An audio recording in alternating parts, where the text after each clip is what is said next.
Now, we started a conversation about empathetic AI. So, for the audience who don't know, perhaps the difference, they know empathy, but they don't know how it relates um, to AI per se. So why don't we help them understand and define empathetic AI in a way that does not rely on marketing language? Whew. Well, I think there's a whole realm of AI. So for the audience that may not have spent as much time as you and I have, AI started World War I, World War II, right? It was processing, natural language processing, signal processing, trying to figure out what the enemy was doing and teletyping and so forth. And so a lot of the math has been around for a long time. I'm sure NASA used a lot in the space program.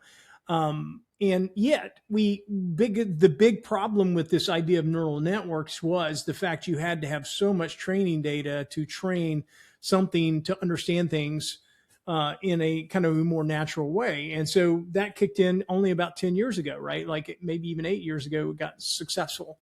Um, so, empathy AI is a few things. One, empathetic AI can be and will be types of the technology evolving to improve, that mechanism, that synaptic mechanism that trains technology to be more empathetic. And so again, it's one of these topics you could talk at it in different ways, but I also consider it a kind of a business topic, a conceptual topic, where AI is a technology.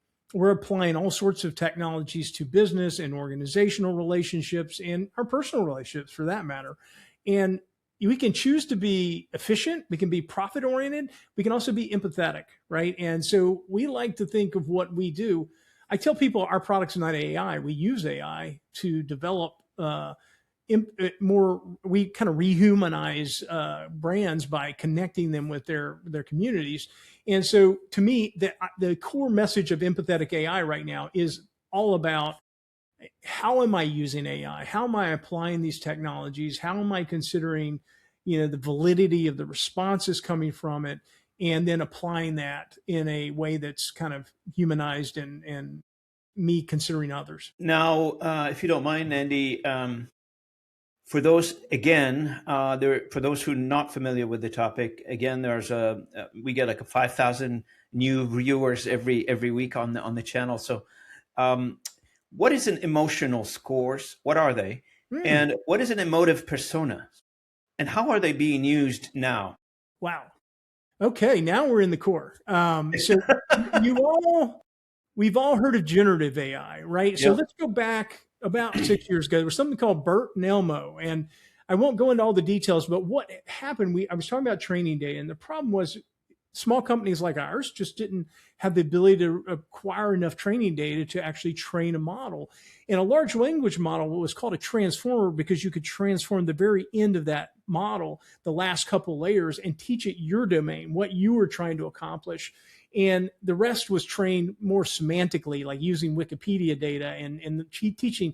Like I tell people, like Jack and Jill went up the hill, but it learns what Jack and Jill is, and the king and queen had a castle. Like it starts to learn male, female, and it's vector analysis, right? So the math starts to understand the relationships of words. Then I come back and using that knowledge it already has and say, okay, let me teach you emotional scores. And what I do